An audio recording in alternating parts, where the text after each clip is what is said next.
Hello दोस्तों, सभी को नमस्कार। आज 7 जुलाई 2026। आइए पढ़ते हैं आज की न्यूज़ पेपर में डिटेल्स एनालिसिस पढ़ते हैं कि पहला न्यूज़ जनसत्ता से लिया गया है कि दोस्तों कि पहला न्यूज़ क्या है कि समुद्री तटीय क्षेत्रों पर मंडराता खतरा। आइए पढ़ते हैं इस न्यूज़ पेपर में डिटेल्स एनालिसिस कि पढ़ते हैं कि जलवायु परिवर्तन से निपटने के लिए वैश्विक स्तर पर कई नियम बनाए गए हैं और मगर इन पर प्रभावी रूप से अमल नहीं होने से भारत के तटीय क्षेत्रों में अब जलवायु संकट का सामना कर रहे हैं। आई पढ़ते हैं इस बारे में डिटेल्स एनालिसिस पढ़ते हैं कि मुख्य बातें पढ़ते हैं कि जलवायु परिवर्तन के कारण भारत में के समुद्री तटीय क्षेत्रों पर बढ़ता हुआ गंभीर संकट की मुख्य संकट पर जानते हैं कि वैश्विक नियमों की सफलता। जलवायु परिवर्तन से निपटने के लिए वैश्विक स्तर पर नियमों तो बने, लेकिन उन पर सही से अमल नहीं होने के कारण भारत के तटीय क्षेत्र में अब बड़े संकट का सामना कर रहे हैं कि अत्यधिक गर्मी और तापमान। रिपोर्ट के अनुसार सर्दी के अंत दक्षिण एशिया के कई हिस्से अत्यधिक गर्म हो जाएंगे, जिससे इंसानों का बाहर निकलना मुश्किल हो जाएगा।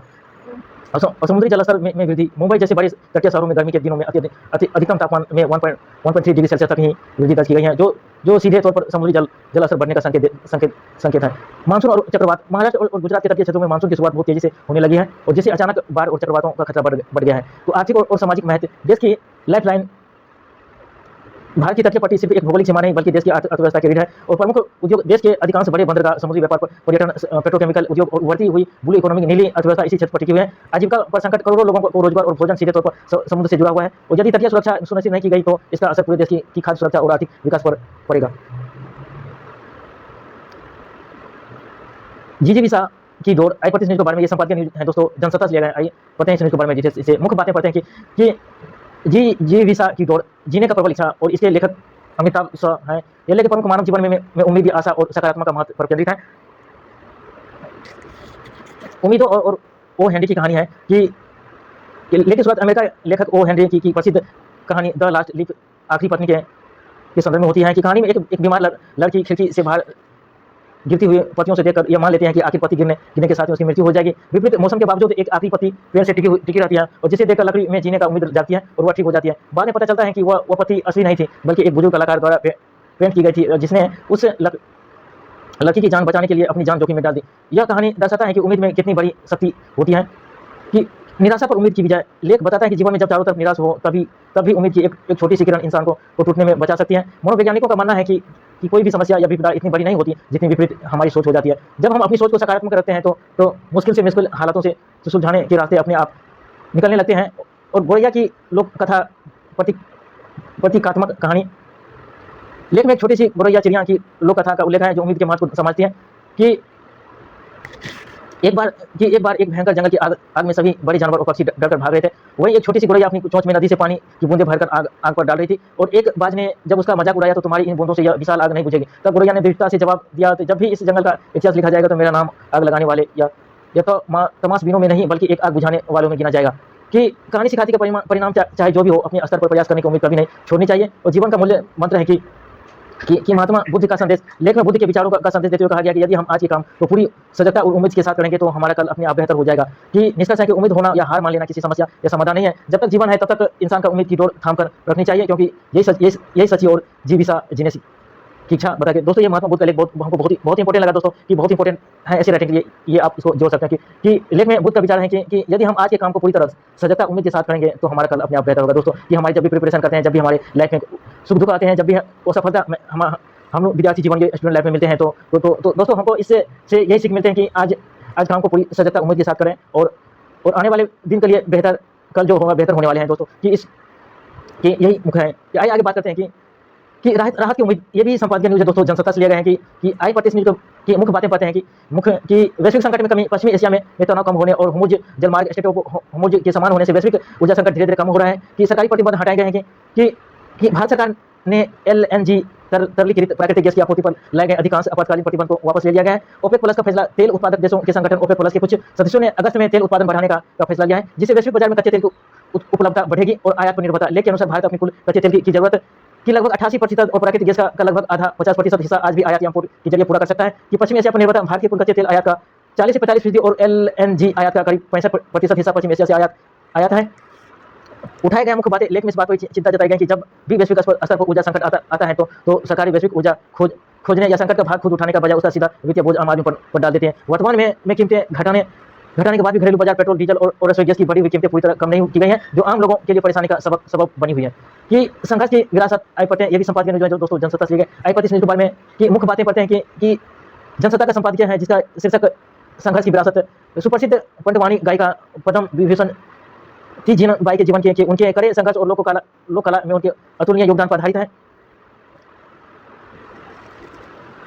विधा और थी जीवनबाई का जुड़ा कि अटूट प्रयास कला जगत में तीनजबाई और छत्तीसगढ़ की प्रारंभिक लोक कला पंडवानी एक दूसरे के पर्याप्त बन चुके हैं। शुरुआती विरोध उन्होंने मात्र 9 वर्ष की उम्र में अपने चचेरे नाना से इसका परीक्षण लेना शुरू किया था और इस दौरान उन्हें समाज और अपने ही परिवार से भारी विरोध झेलना पड़ा और सामाजिक रूढ़ियों का चुनौती, पुरुषों का वर्चस्व, पंडवानी विधा विशेषकर खड़े होकर प्रदर्शन करने वाले कपालिक शैली को पारंपरिक रूप से केवल पुरुषों का क्षेत्र माना जाता था और महिला के लिए इसमें सख्त सामाजिक पाबंदियों थी कि निजी जीवन पर असर कला के प्रति उनके इस समर्पण के कारण उनका निजी जीवन बहुत प्रभावित हुआ और उनकी शादी भी टूट गई और इसके बावजूद उन्होंने कमजोर सामाजिक पृष्ठभूमि और विपरीत परिस्थितियों सामने घुटने नहीं टेके।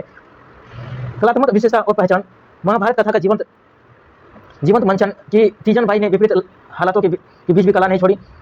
वे तंबूरे को ढाल तलवार या धनुष की तरह इस्तेमाल का पूरी अभिनय अनूठी ऊर्जा हाव भाव के साथ कि महाभारत कथाओं को मंच पर जीवित करती रही है और राष्ट्रीय अंतर्राष्ट्रीय ख्याति अपनी अद्भुत प्रतिबद्धता के कारण गांव से निकलकर वैश्विक पटल पर छा गई है और तत्कालीन प्रधानमंत्री इंदिरा गांधी के सामने भी उन्हें अपनी कला का शानदार प्रदर्शन किया था और सम्मान और अनूठी शैली सर्वोच्च सम्मान उन्होंने भारत सरकार द्वारा पद्मश्री, पद्म भूषण और पद्म विभूषण शीर्ष नागरिक सम्मानों से नवाजा गया और भाव का अनूठा संगम उनकी प्रस्तुति में उत्साह, रौद्र और आक्रामकता, दृढ़ता के साथ साथ कोमलता और वात्सल्य रस का भी गजब का संतुलन देखने को मिला था कि प्रासंगिकता औपचारिक शिक्षा से दूर रहने के बाद भी उन्होंने इस कला की गहरी बारीकियों को हासिल किया है। आज भी चौकाचंद और आधुनिक तकनीक के शोर के बीच भी तीजनबाई की पंडवानी मानवीय संवेदनाओं को सीधे झकझोरती है।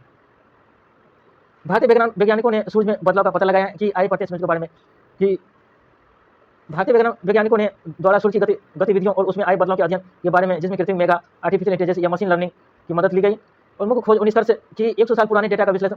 वैज्ञानिकों ने कोडाइक नाल और वेधशाला कोडाइकनाल और सोलर ऑब्जर्वेशन में रखे 100 वर्ष से अधिक पुराने ऐतिहासिक सूर्य चित्रों के सोलर रिकॉर्ड के डिजिटल डेटा में बदलाव कि सूर्य के प्लस की पहचान मशीन लर्निंग का उपयोग करके सूर्य की सतह पर मौजूद प्लेगस सूर्य की सतह पर दिखने वाली अत्यधिक चमकदार सक्रिय क्षेत्र का पहचाना गया है कि 1916 या 2007 का सौर चक्र इस तकनीक की मदद से वर्ष 1916-2007 तक की अवधि के सौर चक्र सोलर साइकिल का विस्तृत विश्लेषण किया गया है कि बटरफ्लाई डायग्राम इस पूरे ऐतिहासिक विश्लेषण के आधार पर एक बटरफ्लाई डायग्राम तैयार किया गया है जो समय और स्थान के अनुसार सूर्य की चुंबकीय गतिविधियों मैग्नेटिक एक्टिविटी के बदले में पैटर्न का स्पष्ट रूप से दर्शाता है। अध्ययन के शामिल संस्थान यह महत्वपूर्ण शोध मुख्य रूप से निम्नलिखित प्रमुख संस्थान शोधकर्ताओं के नेतृत्व सहयोग से संपन्न हुआ है। आर्यभट्ट की परीक्षण विज्ञान शोध संस्थान की भारतीय अंतरिक्ष विज्ञान और प्रौद्योगिकी संस्थान और भारतीय तारा भौतिकी संस्थान IIA। सूर्य की चुंबकीय गतिविधियों और सौर चक्रों में आने वाले बदलों को समझना बेहद महत्वपूर्ण है क्योंकि ये सीधे सौर पर अंतरिक्ष मौसम या स्पेस वेदर उपग्रह संचार, सैटेलाइट कम्युनिकेशन, पावर ग्रिड और जीपीएस प्रणाली को प्रभावित करते हैं। सौर ऊर्जा उत्पादन का केंद्र बना भारत चीन को मिल रही चुनौती कि आई प्रतिशत के बारे में कि ये बहुत इंपॉर्टेंट न्यूज़ है दोस्तों कि भारत सौर ऊर्जा क्षेत्र में तीव्र गति से प्रगति करके उत्पादन का एक बड़ा केंद्र बन गया है और जिससे चीन के प्रभाव को सीधे चुनौती मिल रही है। उत्पादन क्षमता में भारी वृद्धि, क्षमता का विस्तार वर्ष 2018 भारत की फोटोवोल्टेइक मॉड्यूल उत्पादन क्षमता 10 गीगावाट से भी कम थी जो वर्ष 2026 में बढ़कर 172 गीगावाट तक पहुंच गई। वैश्विक हिस्सेदारी, भारत की यह क्षमता वर्तमान वैश्विक वार्षिक क्षमता के बराबर हो चुकी है।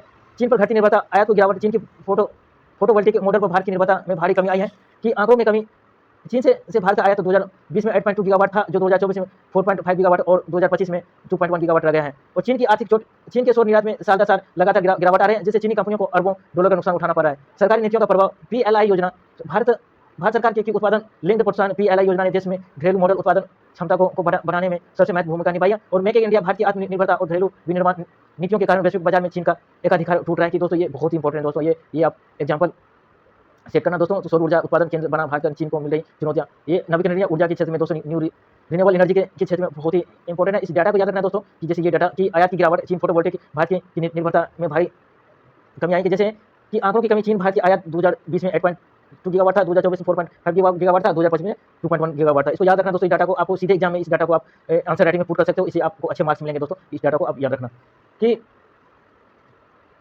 नई कूटनीति इबारत लिख रहे हैं भारत जापान आई प्रतिशत न्यूज़ के बारे में। ये भी बहुत इंपॉर्टेंट न्यूज़ है दोस्तों कि भारत जापान के बीच नई कूटनीति इबारत की द्विपक्षीय संबंधों के मजबूत होने की कहानी को दर्शाता है कि क्षेत्र में भारत के प्रधानमंत्री नरेंद्र मोदी और जापान की पहली महिला प्रधानमंत्री साइना तकाइची नई दिल्ली में आयोजित 16वें भारत जापान वार्षिक शिखर सम्मेलन के दौरान हाथ मिलाते हुए दिखाई दे रहे हैं कि मुख्य बिंदु और समझौते एक नई साझेदारी का आगाज। साइना तकाइची ने अक्टूबर 2025 में जापान की पहली महिला प्रधानमंत्री के रूप में कार्यभार संभाला और पदभार संभालने के बाद भारत की उनकी पहली आधिकारिक यात्रा है और भारी आर्थिक निवेश से दोनों देशों ने $10 बिलियन लगभग 83,000 करोड़ से अधिक की कूटनीति और आर्थिक समझौते एमओयू पर हस्ताक्षर किए। उसके साथ ही अगले एक दशक में भारत में 10 ट्रिलियन येन और 62 मिलियन डॉलर का निवेश आकर्षित करने का लक्ष्य नवीनीकृत किया गया है। और रणनीतिक एवं रक्षा सहयोग दोनों नेताओं ने पहली बार एक संयुक्त रक्षा सह विकास परियोजना का विस्तार किया है। और इसके साथ ही क्षेत्र के साथ ही समुद्री सुरक्षा और मुक्त व खुला भारत प्रशांत FOIP क्षेत्र में बनाए रखने के लिए प्रतिबद्धता जताई गई है। और तकनीकी समझौता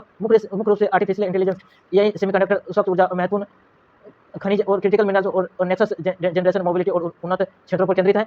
और पारिवारिक सांस्कृतिक कूटनीति द्विपक्षीय बातचीत के दौरान एक बेहतर गर्मजोशी भरा क्षण का देखने को मिला। प्रधानमंत्री नरेंद्र मोदी ने तकाईची का अपनी छोटी बहन के रूप में स्वागत किया। उसके जवाब में जापानी प्रधानमंत्री ने रिश्तों के भाई बहन के रिश्ता इस पर प्रगाढ़ करने की बात कही। उन्होंने एक सांस्कृतिक कार्यक्रम के दौरान पारंपरिक कश्मीरी वाद्य यंत्र संतूर पर भी अपना हाथ आजमाया।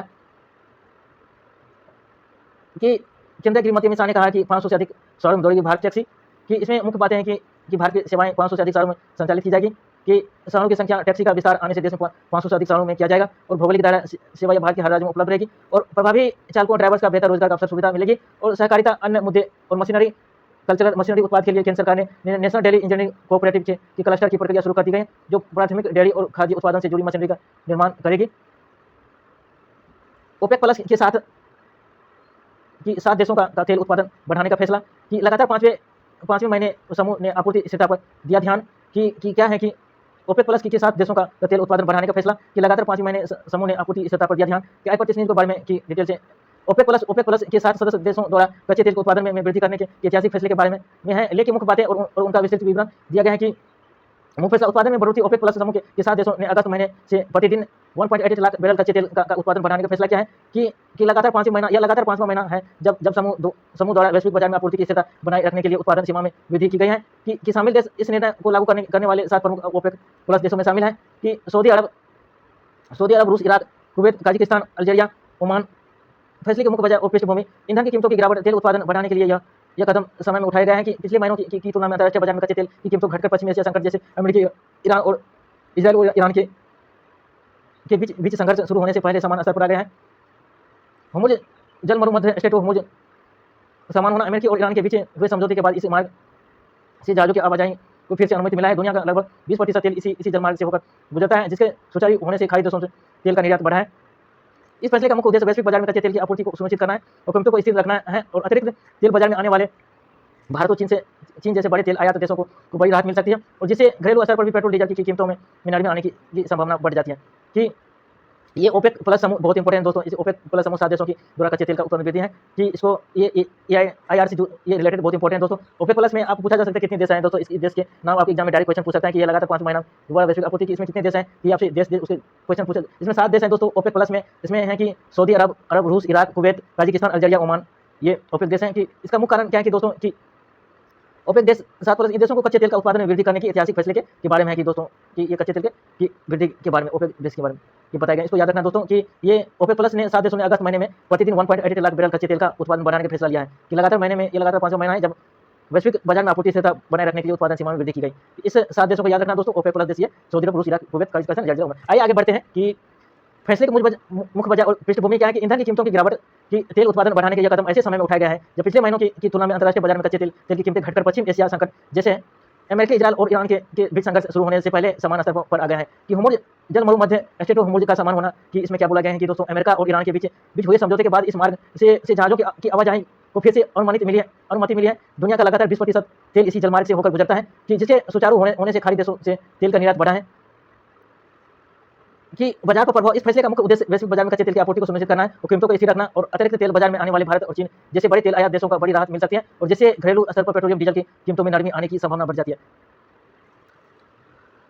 प्रधानमंत्री के आर्थिक सलाहकार परिषद ने कहा कि नकद अंतरण योजना की नियमित समीक्षा हो। कि आय प्रतिशत के बारे में क्या बोला गया कि मुख्य बात है कि नकद अंतरण योजना की नियमित समीक्षा हो। प्रधानमंत्री आर्थिक सलाहकार परिषद EACPM ने कहा कि राज्यों में महिलाओं के लिए चल रही बिना शर्त नकद अंतरण UCT योजना की राशि को समय समय पर समीक्षा होना चाहिए। और इसका मुख्य उद्देश्य सुनिश्चित करना है कि महंगाई घरेलू खर्चों के अनुसार इस राशि की क्रय शक्ति परचेसिंग पावर बनी रहे।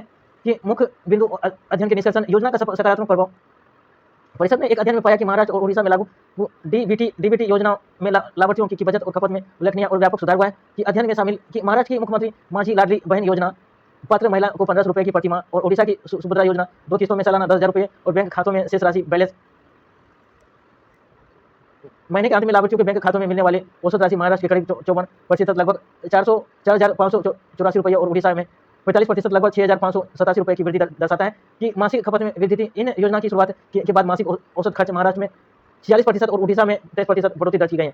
आगे की सुझाव परिषद ने सुझाव दिया है कि इन योजना को जारी रखने के लिए साथ साथ अगले चरण में वित्तीय साक्षरता, फाइनेंशियल लिटरेसी, डिजिटल कौशल और स्वयं सहायता समूह SHGs के माध्यम से आजीविका के अवसरों को बढ़ावा देने पर ध्यान केंद्रित किया जाना चाहिए।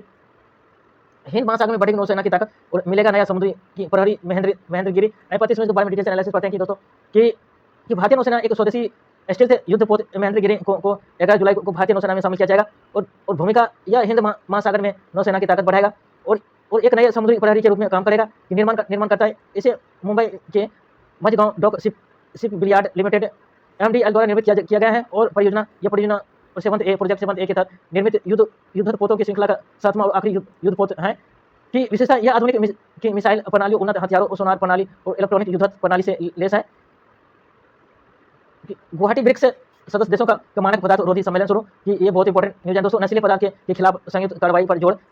कोची में महिला कार्य समूह की बैठक बहुत इंपॉर्टेंट। न्यूज के बारे में कि गुवाहाटी कोची में आयोजित होने वाले ब्रिक्स बैठकों के बारे में दिया की बातें हैं कि गुवाहाटी में ब्रिक्स सदस्य देशों के मादक पदार्थ रोधी के सम्मेलन की नशीले पदार्थ के खिलाफ संयुक्त कार्रवाई पर जोड़ की आयोजित स्थल गुवाहाटी असम की भारतीय ब्रिक्स अध्यक्षता चेयरशिप के तहत मादक पदार्थ नियंत्रण ब्यूरो NCB द्वारा 2 दिवसीय ब्रिक्स एंटी ड्रग्स एजेंसी प्रमुख बैठक आयोजित की गई है। बैठक में सिंथेटिक ड्रग्स, डार्क नेट के जरिए तस्करी और क्रिप्टोकरेंसी आधारित वित्तीय लेनदेन जैसी समकालीन वैश्विक चुनौतियों से निपटने के लिए कि सदस्य देशों के बीच बेहतर सहयोग और खुफिया जानकारी साझा करने और इंटेलिजेंस शेयरिंग पर विशेष बल दिया गया है कि कोची में महिला कार्य समूह की बैठक। कोची में महिला कार्य समूह की बैठक आयोजन स्थल कोची केरल की ब्रिक्स महिला कार्य समूह की यह 2 दिवसीय बैठक महिलाओं के विकास, वित्तीय समावेशी, डिजिटल समीक्षा और उद्यमशीलता को बढ़ावा देने के उद्देश्य के साथ शुरू की गई है। इसमें ब्रिक्स के सदस्य की महिला प्रतिनिधित्व ने हिस्सा लिया था।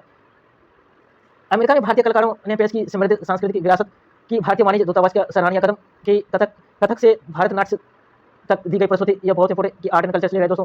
आइए प्रतिनिधि के बारे में कि अमेरिका में आयोजित एक भारतीय नृत्य महोत्सव की रिपोर्ट दी गई है कि मुख्य शीर्षक अमेरिका में भारतीय कलाकारों ने पेश की समृद्ध सांस्कृतिक विरासत। आयोजन की अखिल भारतीय नृत्य उत्सव 2026 ऑल इंडिया डांस फेस्टिवल 2026 की स्थान अमेरिका के न्यूयॉर्क स्टेट में ऐसे प्रसिद्ध कार्नेगी हॉल या कार्नेगी हॉल। आयोजक न्यूयॉर्क स्थित भारतीय वाणिज्य दूतावास और फिलाडेल्फिया की गैर लाभकारी नृत्य संस्थान श्री आर्ट संस्थापक की डॉक्टर पहली रॉय के महत्वपूर्ण बिंदु और हाइलाइट्स। कलाकारों की भागीदारी अमेरिका के विभिन्न राज्यों जैसे न्यूयॉर्क, न्यू जर्सी, फिलाडेल्फिया और डेलावेयर के 10 विभिन्न नृत्य संस्थानों के लगभग 387 कलाकारों ने इसमें भाग लिया था और प्रस्तुत कलाकारों ने भारत के विविध शास्त्रीय और लोक नृत्य रूपों में जैसे कथक, कुचिपुड़ी और भारतनाट्यम और छाऊ भांगड़ा की शानदार प्रस्तुति दी। और मुख्य अतिथि की प्रतिक्रिया न्यूयॉर्क में भारतीय वाणिज्य दूत कौंसुल जनरल और विनिया प्रधान में कलाकारों की सराहना करते हुए कहा कि उन्होंने भारत की 5000 साल पुरानी और संस्कृति की उसकी विविधता और जीवंत परंपराओं को मंच पर जीवित कर दिया। तो करीब 3000 दर्शकों ने इस भाव संस्कृति कार्यक्रम का आनंद लिया। प्रधानमंत्री नरेंद्र मोदी इंडोनेशिया पहुंचे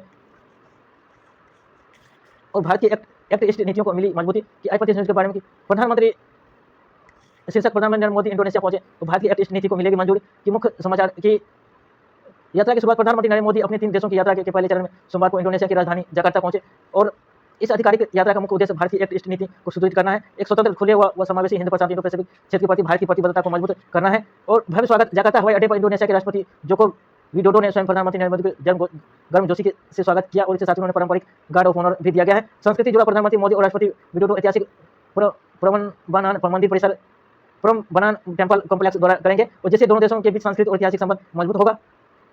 कि 7 जुलाई 2026 ये PIB से लिया गया दोस्तों कि PIB से न्यूज लिया गया कि पत्र सूचना कार्यालय किसमें क्या बोला कि केरल कोची ब्रिक्स की महिला कार्यक्रम समूह की बैठक। इस न्यूज के बारे में हम लोग इससे पहले पढ़ लिए थे दोस्तों न्यूज़पेपर से। इसमें PIB में क्या बोला गया कि दोस्तों PIB से क्या न्यूज है इसके बारे में जानते हैं कि भारत अपनी ब्रिक्स अध्यक्षता के तहत 6 से 7 जुलाई 2026 में केरल के कोची में ब्रिक्स महिला कार्य समूह WWG की बैठक में मेजबानवानी कर रहा है कि थीम की लचीलापन, नवाचार, सहयोग, स्थिरता के लिए निर्माण की मुख्य फोकस के शासन में महिला की भागीदारी और डिजिटल वित्तीय समावेशी, महिला उद्यमिता और जलवायु परिवर्तन आयोजनों में महिलाओं की भूमिका महत्व। यह बैठक 8 से 9 जुलाई 2026 को होने वाली ब्रिक्स महिला मंत्री स्तरीय बैठक के लिए मजबूत आधार तैयार करेगी। और Guwahati BRICS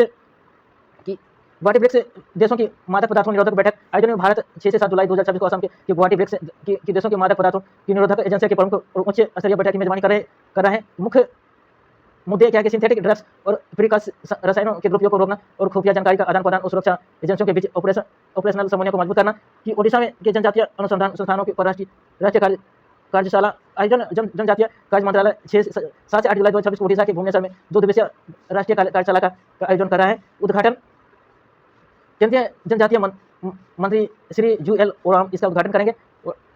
drive x launch इस अवसर पर जनजातीय कला संस्कृति परंपरा के ज्ञान को समर्पित देश का पहला digital learning platform drive x शुरू किया जाएगा। और घोषणा पत्र की कार्यशाला समापन संस्थान सुधारों के लिए भुवनेश्वर घोषणा का अपनाया गया है कि ICMR को राष्ट्रीय ई गवर्नेंस पुरस्कार की भारतीय आयुर्विज्ञान अनुसंधान परिषद ICMR ने राष्ट्रीय ई गवर्नेंस पुरस्कार 2026 में स्वर्ण पुरस्कार गोल्ड अवार्ड जीता है। द हिंदू से लिया गया कि दोस्तों द साइंटेक्स से लिया गया द हिंदू से 7 जुलाई 2026 पति की ज्योग्राफी से पढ़ा है कि दोस्तों एल नीनो भारत के ऊर्जा उत्पादन का संकट centre for research on energy and clean air CREA के एक नए अध्ययन के अनुसार एल नीनो के प्रभाव के कारण भारत के पवन या विंड और जल विद्युत हाइड्रो पावर उत्पादन में भारी कमी आने की आशंका है कि असर एयर कंडीशन AC की बढ़ती मांग और कमजोर बिजली उत्पादन के चलते जून 2027 तक लगभग 18 TWh टेरावाट पर पावर गैप बिजली की कमी पैदा हो सकता है। दुनिया भर में एल नीनो का सबसे ज्यादा असर भारत के पावर सिस्टम पर पड़ने वाले की बात कही गई है। और UN dialogue on AI governance की जिनेवा में 607 जुलाई और 2026 को AI गवर्नेंस पर संयुक्त राष्ट्र संघ UN का वैश्विक संवाद आयोजित किया जा रहा है कि मुख्य बिंदु इस बैठक में वैश्विक स्तर पर आर्टिफिशियल इंटेलिजेंस को नियंत्रित करने के नियमित तय किए जा रहे हैं कि इसके साथ ही कि भारत की धीमी बुनियादी AI innovation foundation global south के हितों को लेकर चिंताएं जताई गई है। हालांकि विकासशील देश सिर्फ अमेरिकी AI तकनीकी के उपभोक्ता बनकर रहना जाए तो विक्रम 1 रॉकेट की अनोखे पेलोड की द हिंदू ब्यूरो की रिपोर्ट के अनुसार आगामी विक्रम फर्स्ट रॉकेट लॉन्च के साथ कुछ बेहतर अनोखे पेलोड अंतरिक्ष में भेजे जा रहे हैं कि वितरण कि इनमें कि हीरे के आभूषण डायमंड ज्वेलरी और 18 कैरेट सोने से बनी एक रॉकेट के आकार की माइक्रो आर्ट सूक्ष्म कला कृति शामिल है कि इसरो का गगनयान मिशन अपलोड सोल्व टेस्ट की भारतीय अंतरिक्ष अनुसंधान संगठन इसरो ने अपने महत्वाकांक्षी मानव अंतरिक्ष उड़ान कार्यभार गगनयान के लिए एक महत्वपूर्ण पार किया है। सफलता इसरो ने कि अंतरिक्ष यात्रियों की सुरक्षित लैंडिंग सुनिश्चित करने के लिए ये महत्वपूर्ण सोल्वेंट ग्राउंड टेस्ट को सफलतापूर्वक पूरा कर लिया गया है कि साइंस सैनप स्पोर्ट्स इसमें हालिया शोध के सामने आया कुछ की वैज्ञानिक तथ्य हैं कि मेरे तारे के पास वायुमंडल की खोज वैज्ञानिकों ने वेब टेलीस्कोप की मदद से WD 1856 भी एक जुपिटर के आकार का या तारों की वायुमंडल की खोज की है जो एक मृत सफेद धुआं तारे व्हाइट ड्वार्फ की परिक्रमा कर रहा है। और यह पहली बार है कि जब किसी मेरे तारे के चक्कर काटने ग्रह पर वायुमंडल मिला है। किसको याद रखना दोस्तों WD 1856 भी ये आपके एग्जाम में पूछा जा सकता है। ये मेरे तारे के वायुमंडल की खोज है वैज्ञानिकों ने वेब टेलीस्कोप की मदद से WD एक जुपिटर आकार का ग्रह है। इसको याद रखना दोस्तों एग्जाम में पूछा। कार्ट की सेल थेरेपी शोधकर्ताओं के द्वारा सॉलिड ट्यूमर के इलाज के लिए एक नई कार्ट सेल थेरेपी की विकसित की है कि जो मौजूद ये याद रखना दोस्तों आपके एग्जाम में डायरेक्ट क्वेश्चन पूछ सकता है। GPNMB प्रोटीन का टारगेट करती है कि आपके एग्जाम पूछा जा सकता है कि नई कार्ट टी सेल थेरेपी विकसित की गई जो ट्यूमर कोशिका पर मौजूद GPN प्रोटीन को टारगेट कर सकती है। इस प्रोटीन को याद रखना दोस्तों GPN। और इसको भी याद रखना ये आपके एग्जाम में डायरेक्ट पूछ सकते हैं कि WD 1856 ये जुपिटर आकार का ग्रह है कि ये सफेद तारे व्हाइट परिक्रमा कर रहा है कि इसको भी याद रखना आपसे एग्जाम डायरेक्ट एग्जाम में क्वेश्चन पूछ सकते हैं। द इंडियन एक्सप्रेस से या साइंटेक्स से लिया गया है दोस्तों कि आइए इस न्यूज़ के बारे में मुख्य बातें डिटेल्स एनालिसिस की कि इसमें क्या है कि साइंटेक्स क्या है। इंडियन एक्सप्रेस लिया गया युद्धत्व सैन्य क्षेत्र में यह बदला कि रक्षा क्षेत्र में विशेषज्ञों ने बताया कि आधुनिक युद्धत्व प्रणाली अब रिमोट कंट्रोल से हटकर एल्गोरिथमिक कंट्रोल यानी पूरी तरह ऑटोमेटिक सॉफ्टवेयर प्रणाली पर शिफ्ट हो रही है। और मुख्य बिंदु एंड्रोलिल नामक स्टार्टअप द्वारा तैयार किया गया है और यही संचालित ऑटोनोमस और फाइटर जेट YFQ-44A फरी इसका मुख्य उदाहरण है कि इसको याद रखना दोस्तों ये आपके एग्जाम पूछा जा सकता है कि YFQ-44A फरी कि ये है कि ये एंड्रोलिन नामक स्टार्टअप द्वारा तैयार किया गया ये ऑटोनोमस फाइटर जेट है कि जिसका उदाहरण है जो चीनी डिजिटल इनोवेशन 2021 तक ये 1.4 नैनोमीटर ट्रांजिशन डेंसिटी हासिल करने के लिए तेजी से आगे बढ़ रहे हैं। इसको भी याद रखना दोस्तों 1.4 नैनोमीटर ट्रांजिशन कि भारत की इस रेस को बढ़ने के लिए अपने मंत्रालय सिर्फ हथियार बनाने वाली संस्था से बदलकर एक सॉफ्टवेयर एंटरप्राइजेस के रूप में विकसित करना होगा। दिल्ली की ईवी नीति ईवी पॉलिसी पावर ग्रिड चुनौती दिल्ली में इलेक्ट्रिक वाहनों ईवी को बढ़ावा देने की नीति को लेकर विशेषज्ञों ने बड़ी ढांचागत चुनौतियों पर चर्चा की गई है कि नीति के तहत 1 अप्रैल 2028 को इलेक्ट्रिक व्हीकल्स की नई रजिस्ट्रेशन अनुमति का योजना है। हालांकि विशेषज्ञों की मानना है कि यह सीमा समय व्यवहारिक नहीं है क्योंकि यह तब तक ना तो पर्याप्त चार्जिंग पॉइंट लगा पाएंगे और ना ही हमारा नेशनल इलेक्ट्रिक ग्रिड इस भारी लोड को संभालने के लिए तैयार हो जाएगा। और इसके अलावा उपयोग हो चुकी बैटरी या रिसाइकलिंग और डिस्पोजल का प्रबंधन भी एक बड़ी चुनौती है। क्या बार रास्ता खोजेगा नेविगेशन कि एल्जाइमर से बचा सकता है कि पाते हैं कि विज्ञान जगत में प्रकाशित एक हालिया अध्ययन के अनुसार लगातार रूट या प्लानिंग या रास्ता खोजने की आदत का दिमाग को सुरक्षित रख सकता है कि मुख्य बिंदु या शोधकर्ता का मानना है कि लगातार रास्ता ढूंढने जैसे टैक्सी का एम्बुलेंस ड्राइवर करते हैं इससे दिमाग की कॉग्निटिव रिसर्च क्षमता बढ़ती है, जिससे अल्जाइमर और भूलने की बीमारी का खतरा कम हो जाता है। कि दोस्तों भूलने की बीमारी उसको क्या कहते हैं? अल्जाइमर कहते हैं दोस्तों। ये कॉग्निटिव रिसर्च की क्षमता बढ़ती है। हालांकि वैज्ञानिकों ने चेतावनी दी कि आधुनिक समय में अत्यधिक जीपीएस उपयोग करने के कारण भविष्य के परिणाम बदल सकते हैं। और प्राइवेट स्पेस सेक्टर विक्रम 1 के दृष्टि उपग्रह भारत के निजी अंतरिक्ष क्षेत्र प्राइवेट स्पेस सेक्टर की बढ़ती ताकत पर विशेष रिपोर्ट पर सामने आए मुख्य बिंदु है कि स्काई रूट द्वारा विकसित विक्रम 1 रॉकेट को पूरी तरह कार्बन कंपोजिट संचालन और 3D प्रिंटिंग लिंक्ड इंजन से बना है। इसमें कोई पायलट या जॉयस्टिक नहीं बनी है, बल्कि इसका अपना ऑन बोर्ड या मिशन कंप्यूटर रामानुजन इसे ऑर्बिट में गाइड करता है। उसके साथ ही ग्लैक्स आई का दृष्टि उपग्रह भी अपने एडवांस इमेजिंग तकनीकी के कारण चर्चा में है।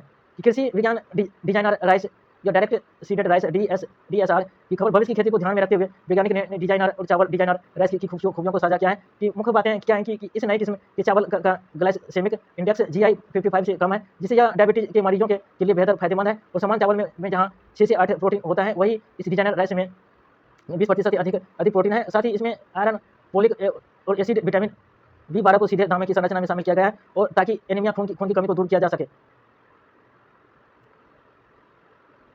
इसको याद रखना दोस्तों कि इसमें क्या बोला है, ग्लाइसेमिक इंडेक्स GI 55 कि इसमें 4 से 8 प्रतिशत प्रोटीन होता है, 20% से अधिक प्रोटीन होता है। इसमें फोलिक एसिड, विटामिन B12 दाने संरचना में शामिल किया है, जो एनीमिया की कमी को खून की दूर कर सकता है। कि दोस्तों एक नई किस्म की चावल है, इसको याद रखना दोस्तों। ग्लाइसेमिक इंडेक्स GI 55 से कम है, कि इसमें बोला गया कि बहुत फायदेमंद है मरीजों के लिए, जो डायबिटीज़ के मरीजों के लिए, जो 6 से 8% प्रोटीन है। और डिजाइनर राइस में 20% से अधिक प्रोटीन है, और इसमें आयरन, फोलिक एसिड, विटामिन 12 सीधे दाने की संरचना में शामिल किया गया है, और ताकि खून की कमी या एनीमिया को दूर किया जा सके। कि दोस्तों द हिंदू से लिया गया है कि दोस्तों ये इकोनॉमिक्स से, आर्थिक और व्यवसाय से लिया गया है। कि कोची शिपयार्ड बेचेगी 5% हिस्सेदारी। भारत सरकार कोचिन शिपयार्ड LTD CLSI में ऊपर सेल ऑफर के जरिए अपनी 5% हिस्सेदारी बेचने जा रही है। और मुख्य बातें क्या है कि फ्लोर प्राइस या 1400 प्रति शेयर तय किया गया है। गैर खुदरा नॉन रिटेल निवेशकों के लिए 7 जुलाई को, खुदरा रिटेल के लिए निवेशकों के लिए 8 जुलाई से खुलेगी। प्राकृतिक गैस आपूर्ति लगी पाबंदी हटी, और सरकार ने प्राकृतिक एशिया संकट के दौरान मार्च नेचुरल गैस की आपूर्ति पर लगाए गए आपातकालीन प्रतिबंधों को हटा दिया गया है। मुख्य बिंदु द हिंदू एक्सप्लेनर से हमुर जल मध्य स्टेट ऑफ हमुर में समुद्री यातायात समान होने और युद्ध विराम वार्ताओं के साथ यह फैसला लिया गया है। ये फर्टिलाइजर या प्लांट और रिफाइनरी को बड़ी राहत मिलेगी। देश में जल्द खुलेगी कोऑपरेटिव लाइफ इंश्योरेंस कंपनी। खबर सहकारिता मंत्री अमित शाह ने घोषणा की है कि देश के सहकारी आंदोलन को बढ़ावा देने के लिए जल्द ही एक कोऑपरेटिव लाइफ इंश्योरेंस कंपनी की घोषणा की जाएगी। मुख्य बिंदु सहकारिता मंत्रालय के पद स्थापना दिवस उन्होंने बताया कि भारत टैक्सी जैसे कोऑपरेटिव स्टार्टअप्स का विस्तार अगले 2 सालों में 500 शहरों में किया जाएगा। कि शेयर बाजार और commodity update, Sensex Nifty Bharat share बाजारों में लगातार चौथे सत्र में बढ़त देखी गई है। द हिंदू बिजनेस रिपोर्ट में के अनुसार सेंसेक्स 78,285.07 प्लस 521.16 और निफ्टी 14,430.35 प्लस 159.55 बंद हुआ। कि रुपया अमेरिकी डॉलर के मुकाबले भारत रुपया 20 पैसे टूटकर 95.38 पर बंद हुआ। और कमोडिटी कीमतें सोना गोल्ड 1,46,943 से -435, और चांदी सिल्वर 2,36,160 -1,250 पर रही है। कि अलिनो के से बिजली क्षेत्र पर मंडराया संकट। Central for research on energy and clean air CRE एक नए विश्लेषण का अनुमान विकसित हो रहे हैं। यह नैनो के कारण भारतीय विंड, पवन या हाइड्रो पावर जल विद्युत उत्पादन में भारी गिरावट आ सकती है। रिपोर्ट में अनुमान लगाया गया है कि जून 2027 में देश में लगभग 18 TWh टेराबाइट ओवर का बिजली संकट पैदा हो सकता है, क्योंकि गर्मी बढ़ने से AC की मांग भी तेजी बढ़ेगी। 7 जुलाई की क्या कि द इंडियन एक्सप्रेस इसके बिजनेस सेक्शन फाइनेंशियल एक्सप्रेस की इकोनॉमी और बिजनेस से जुड़ी खबरें हैं कि हिंदी में दी गई कि एथेनॉल ब्लेंडिंग या इथेनॉल ब्लेंडिंग की गाड़ी के मोबाइल पर बहस। मुख्य मुद्दा भारत सरकार द्वारा पेट्रोल एथेनॉल की मात्रा E20 बढ़ाने के फैसले पर है। इंडियन एक्सप्रेस एक्सप्लेन सेक्शन की विस्तृत छपाएं कि असर वाहन चालकों द्वारा शिकायत की जा रही है। E20 ईंधन से गाड़ियों को माइलेज कम हो रहा है। सरकार पश्चिमी एशिया की तनाव और कच्चे तेल की बढ़ती कीमतों के बीच ईंधन आयात पर निर्भरता कम करने के लिए एथेनॉल को बढ़ावा दे रही है। हालांकि ऑटोमोबाइल एक्सपर्ट का कहना है कि यह सड़क परिवहन की डिकार्बोनाइज करने का सबसे तेज और सस्ता तरीका है। थोक WPI, खुदरा CPI महंगाई दर में बढ़ता अंतर बड़ी चिंता। देश की माइक्रो इकोनॉमी में एक अजीब विरोधाभास देखा जा रहा है, जब खुदरा महंगाई दर CPI भारतीय रिजर्व बैंक टारगेट के तहत 4% नीचे बनी हुई है, वही थोक महंगाई WPI बढ़कर 4% के करीब पहुंच गई है। जोखिम जमाकर्ताओं का कहना है कि कंपनियां इस बढ़े हुए उत्पादन खर्च को लंबे समय तक खुद नहीं झेल पाएंगी, और धीरे धीरे यह बढ़ी हुई लागत आम उपभोक्ताओं रिटेल कीमतों पर डाली जाएगी।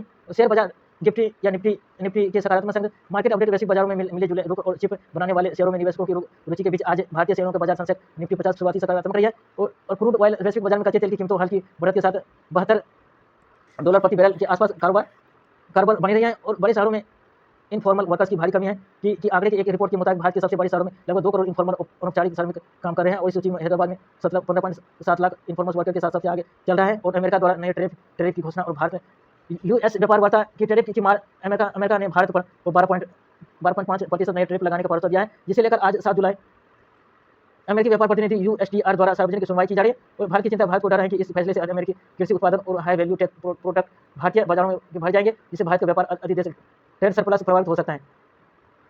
7 जुलाई 2026 से द हिंदू समाचार पत्र राजधानी राजव्यवस्था पॉलिटी गवर्नमेंट से जुड़ी हुई है कि जनगणना अभ्यास सेंसस प्री टेस्ट में जाति के लिए खुला कॉलम 16 जुलाई के अंदर शासित या प्रदेशों में शुरू की गई जनगणना के दूसरे चरण के पूर्वाभ्यास रिहर्सल में उत्तरदाताओं को जाति या कास्ट दर्ज करने के लिए एक ओपन कॉलम दिखाया गया है। राजनीतिक महत्व यह अभ्यास इस बात पर भी संकेत देता है कि देश की आगामी जनसंख्या जनगणना 2027 में जाति की जनगणना किस प्रकार की जा सकती है। हालांकि अधिकारियों का कहना है कि यह केवल एक प्री टेस्ट और अंतिम पद्धति 20 जुलाई को इस अभ्यास को समाप्त होने के बाद मिलने वाले फीडबैक के आधार पर तय की गई। इस विषय में कि आरक्षण और जनसंख्या की नीतियों के लिहाज से बेहतर संवेदनशील है कि नागरिकता और वोटर लिस्ट में संशोधन SIR पर बहस मुख्य देश के विभिन्न राज्यों जैसे उड़ीसा, बिहार, असम, बंगाल में चल रहे विशेष गगन संशोधन स्पेशल इंसेंटिव रिवीजन SIR के तहत मतदाता सूचियों में बड़े पैमाने पर नाम हटाए जाने को राजनीतिक तेज हो गए हैं। संवैधानिक मुद्दा विशेषज्ञों और पूर्व चुनाव आयुक्त चिंता जताई गई नागरिकता साबित करने पूरा बोझ आम नागरिकों पर डाल दिया गया है, जिससे गरीब वर्ग के लोग मताधिकार का वंचित हो सकते हैं। द हिंदू के संपादकीय के लेखों में नागरिकता को केवल कागजी दस्तावेज या पेपर वर्क तक सीमित रखने के बजाय संविधान के अनुच्छेद 14 समानता का अधिकार, दोस्तों ये समानता का अधिकार संविधान 14 इसको याद रखना कि दोस्तों की और इसको अनुच्छेद 21 जीवन का अधिकार की इसको याद रखना दोस्तों, अनुच्छेद 21 जीवन का अधिकार के तहत समानता अधिकार 14 और जीवन का अधिकार अनुच्छेद 21 के तहत कानून सुरक्षा की प्रक्रिया के दायरे में है कि समानता का अधिकार अनुच्छेद 14 इसको याद रखना दोस्तों और जीवन का अधिकार अनुच्छेद 21 इसको याद रखना दोस्तों। कि एक राष्ट्र एक चुनाव ONOE संघवाद पर चिंता है। मुख्य राष्ट्र द्वारा एक साथ चुनाव कराने की तैयारी को लेकर विपक्षी दलों और विपक्षी विचारों ने संघवाद और फेडरलिज्म पर खतरा होने की बात उठाई है कि संवैधानिक पहलू द हिंदू के विश्लेषण के मुताबिक एक साथ चुनाव कराने के लिए भारतीय संविधान के ढांचे में कई बड़े कानूनी और संवैधानिक संशोधन की आवश्यकता होगी। आलोचनाओं का तर्क है कि इससे राज्यों की स्वायत्ता कमजोर हो सकती है और क्षेत्रीय मुद्दों तो राष्ट्रीय विमर्श को पीछे छूट सकती हैं। सुप्रीम कोर्ट में DMK के बनाम DV के करूर भगदड़ मामला है कि क्या सुप्रीम कोर्ट द्रविड़ मुन्ने बड़गांव DMK एक याचिका तत्काल सुनवाई की सहमत हो गए हैं। राजनीतिक मुद्दा याचिका मांग की नवनिर्मित पार्टी तमिल का वेटरी गम TVK के नेता जिसमें अभिनेता बने C जोसेफ विजय ने शामिल हैं, जो करोड़ भगदड़ मामले से जुड़े की गवाहों को प्रभावित करने और सार्वजनिक रूप से राजनीतिक विरोधों पर झूठ आरोप लगाने से रोका जाए। और संसद का मानसून सत्र 20 जुलाई से कि संसदीय कार्य मंत्री किरण रिजिजू ने के अनुसार राष्ट्रपति द्रौपदी मुर्मू ने संसद के मानसून सत्र 2026 को बुलाने का मंजूरी दे दी है। 20 जुलाई से 13 अगस्त तक चलेगा और सत्र में कई महत्वपूर्ण विधायकों बिल्स पर चर्चा होने की उम्मीद है। दोस्तों 20 जुलाई से 13 अगस्त से ये चलेगी मानसून सत्र संसद में।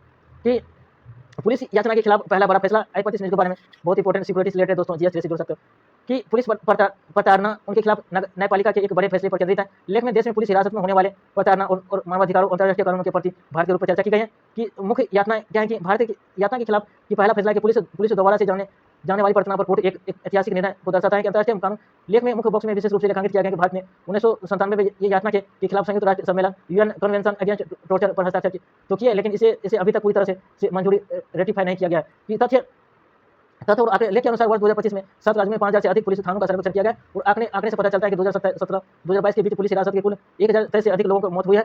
और हिरासत में मौतों और प्रताड़ना के मामले में मेडिकल जांच और कानूनी प्रक्रिया में अक्सर पारदर्शिता की कमी देखी जा सकती है कि मानवाधिकारों की रक्षा के लिए कानून व्यवस्था में सुधारों की सख्त जरूरत पर बल दिया गया है कि पुलिस थानों में जवाबदेही तय करने और प्रताड़ना को रोकने के लिए ठोस कदम उठाने की बात कही गई। बहुत इंपॉर्टेंट था दोस्तों कि इसमें ये डाटा याद रखना कि दोस्तों कि क्या बोला गया है किसमें कि तथ्य एवं आंकड़े के अनुसार 2025 में 7 राज्यों में 5000 से अधिक पुलिस थानों में सर्वेक्षण किया गया है और जिसमें पता चला कि 2017-2022 के बीच पुलिस हिरासत में कुल 1023 से अधिक लोगों की मौतें हो गई कि दोस्तों इसमें पुलिस हिरासत में लोगों को बहुत प्रताड़ना झेलनी पड़ती है। दोस्तों हिरासत में मौतों और प्रताड़ना के मामले मेडिकल जांच और कानूनी प्रक्रिया की पारदर्शिता की कमी होती है दोस्तों कि पुलिस हिरासत में प्रताड़ना में मेडिकल जांच और कानूनी प्रक्रिया में अक्सर पारदर्शिता की कमी देखी जाती है। दोस्तों इसमें मानवाधिकारों की रक्षा कानून व्यवस्था पर सुधारों की जरूरत है और जवाबदेही तय करने और प्रताड़ना को रोकने की ठोस कदम उठाने की बात कहेंगे। थानों में जवाबदेही तय करने और प्रताड़ना को रोकने के लिए ठोस कदम उठाने की बात कही गई है कि बच्चों को जन्म लेते ही कि बनाए स्मार्ट निवेशक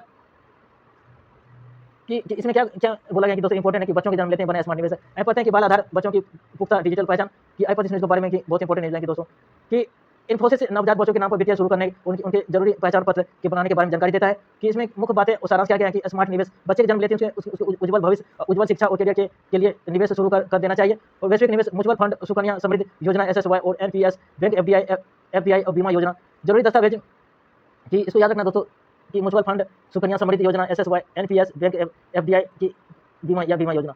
कि क्या जरूरी दस्तावेज क्या है कि माइनर पैन कार्ड या माइनर पैन कार्ड निवेश शुरू करने के लिए यह सबसे महत्वपूर्ण दस्तावेज है। माता पिता अपने अपने बच्चे के जन्म के तुरंत बाद इसके लिए आवेदन कर शुरू कर सकते हैं कि खाता बैंक अकाउंट बच्चे के नाम पर बैंक बचत खाता खुलवाना बचत का पहला कदम है। इसे माता पिता अभिभावकों को द्वारा संचालित किया जाता है। कि पासपोर्ट भविष्य में विदेश में पढ़ाई या यात्रा की तैयारी के लिए एक अहम हिस्सा है। कि बाल आधार या बच्चे को पुख्ता डिजिटल पहचान, बाल आधार की यह बच्चे की पुख्ता डिजिटल पहचान है। बाल आधार के बारे में खास बात है कि नीले रंग की बातें होते हैं 5 वर्ष से कम उम्र के बच्चे को लिए बनाता है कि इसमें बच्चे का बायोमेट्रिक उंगलियां निशान और आंख की पुतली स्कैन नहीं लिया जाता है। और बच्चा का जब 5 वर्ष का हो जाता है तब उसका पहला निवास बायोमेट्रिक अपडेट कराना जरूरी होता है। और इसके बाद 15 वर्ष की वयु होने पर दूसरा बायोमेट्रिक अपडेट कराना होता है। और अनुमानित खर्च जन्म से 21 वर्ष की वयु तक इन्फोग्राफिक में एक बच्चे की परवरिश और पढ़ाई पर होने वाले अनुमानित खर्च को भी दर्शाए गए हैं। और बुनियादी जरूरतें क्या है कि भोजन, कपड़े, स्वास्थ्य 11 लाख से 25 लाख स्कूली शिक्षा और 12 लाख से 18 लाख कर दी गई है। और कॉलेज शिक्षा 15 लाख से 30 लाख कर दी गई। और higher education skill development 6 lakh से 12 लाख कर दी गई। शादी या अन्य जरूरतें 10 लाख से 18 लाख कर दी गई। शादी या अन्य जरूरतें 10 लाख से 18 लाख की जरूरत है। कुल अनुमानित खर्च लगभग रुपये 60 लाख से 1 करोड़ तक हो सकता है। कि मिड डे मील अंडे गाय बच्चों के पोषण पर पड़ सकता है असर। आइए पढ़ते हैं इसके बारे में। कि दोस्तों, ये कलकत्ता के सरकारी स्कूल में मिड डे मील योजना पीएम पोषण के एक मील को लेकर अपने हालिया विवाद को दर्शाती है। कि शीर्षक मिड डे मील से अंडे गाय बच्चों के पोषण पर पड़ सकता है असर। कि विवाद की बजाय कि पश्चिम बंगाल की नवनिर्वाचित सरकार कोलकाता नगर निगम KMC क्षेत्र के सरकारी सहायता पर प्राप्त स्कूलों में मिड डे मील तैयार करने की जिम्मा स्कॉम को सौंप दिया गया है। भोजन का स्वरूप स्कॉम सात्विक आहार नियमों का पालन करता है, जिसके चलते बच्चों को उस सप्ताह के स्कूल मीनू अंडे या प्याज और लहसुन को पूरी तरह हटा दिया गया है। वैकल्पिक पोषण जानवरों से मिलने वाले प्रोटीन अंडे की कमी को पूरा करने के लिए स्कूल द्वारा भोजन में सोयाबीन, पनीर, राजमा और दालों जैसी पौधों से मिलने वाले प्रोटीन विकल्पों को शामिल किया गया है। चिंता का विषय स्वास्थ्य और पोषण विशेषज्ञों के अनुसार कम आय वाले कम ताजी वर्ग के परिवारों के बच्चों के लिए कि स्कूल में मिलने वाले अंडा प्रोटीन का एक सस्ता या विश्वसनीय स्रोत था। और इसे हटाए जाने से बच्चों के शारीरिक व मानसिक विकास या पोषण पर असर पड़ने का आशंका जताई जा रही है। दुनिया भर में फैले सिंधी मगर संजो रखा प्राचीन DNA हम लोग पढ़ते हैं न्यूज़ के बारे में डिटेल से। कि क्या बोला कि बनारस हिंदू विश्वविद्यालय BHU गुजरात यूनिवर्सिटी के वैज्ञानिकों द्वारा सिंधी समुदाय पर किए गए एक बड़े अनुवांशिक DNA अध्ययन के बारे में।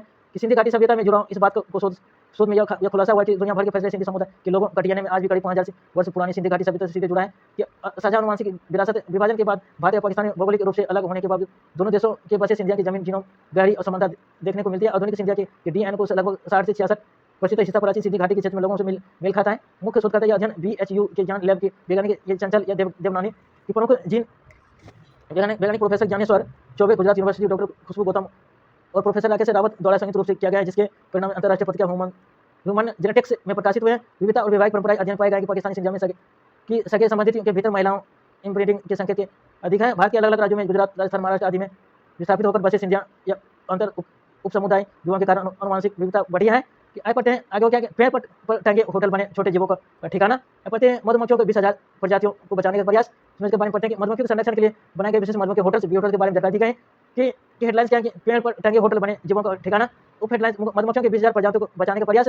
कि कड़ी आंकड़े या ट्यूमर से बने होटल आश्रयों से मुख्य लकड़ी और कोवाड ट्यूबों का उपयोग करके किया गया है।